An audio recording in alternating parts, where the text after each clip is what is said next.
গাছের প্রতি আর পশু পাখির প্রতি এই দুইটার প্রতি আমার একটা আলাদা লোভ আছে। এই দুইটাকে দেখলে আমি নিজের লোভ কোনোভাবেই সামলাতে পারি না।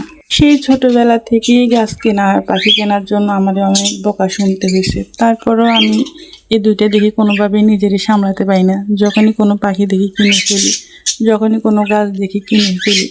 আর আমার যেহেতু পাখি আছে, তো শহরের বাড়িতে কখনো সব সময় সজিনা পাতা গাছ পাওয়া যায় না।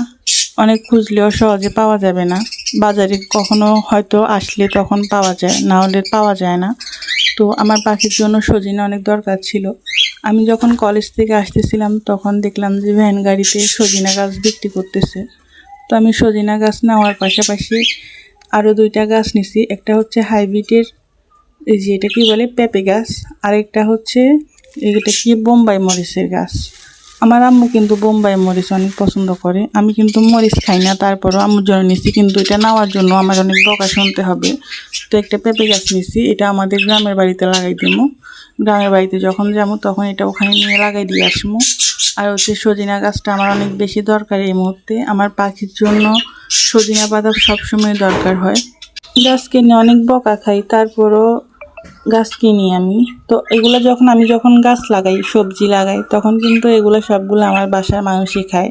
আমার ঘরের মানুষরা এই সবগুলা খায়। যে মরিচ গাছ লাগাইছি, আমি কিন্তু কখনোই তেমন ঝাল খাই না। তো এইগুলা কিন্তু আমার আম্মু খাবে, আমার আপুরা খাবে। তারপরও আমি এই গাছ লাগানোর জন্য আমার বকা শুনতে হবে।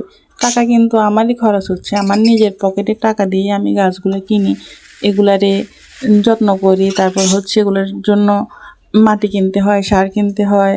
শহরের বাড়িতে সবসময় মাটি পাওয়া যায় না, তো মাটিগুলো নার্সারি থেকে কিনে নিয়ে আসতে হয়, সারগুলাও কিনে নিয়ে আসতে হয়।